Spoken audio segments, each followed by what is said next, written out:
From VOA Learning English, this is the Economist Report.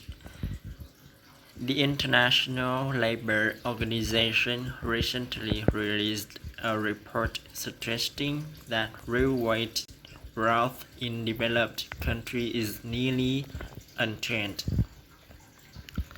Real wages include the effect of inflation.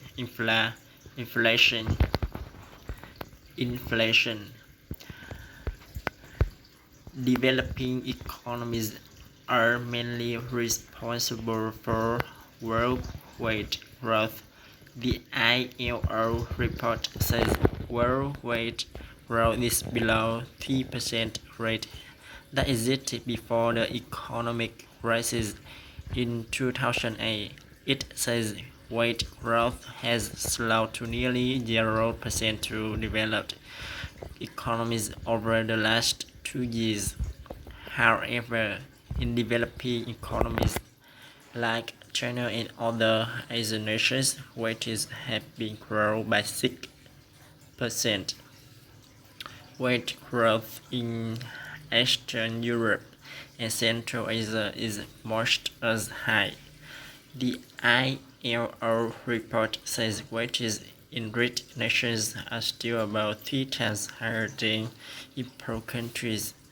It says workers in developed countries earn $3,000 a month on average, compared to $1,000 a month for developing nations.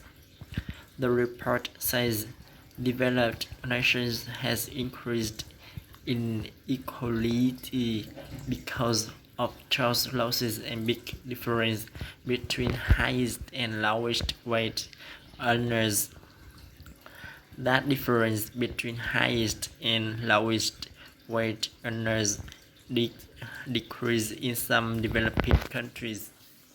The ILO says minimum wage policies, rules for the lowest permitted wages, can play a strong part dealing with poverty and inequality. Sarah Parky is the Deputy Director General for Policy at ILO. Disagrees with conservation critics of minimum wage policies. They say higher minimum wages mean fewer jobs. However, Ms. Pulaski says employers often find ways to increase productivity to make up for the added cost of wages for VOA Learning English.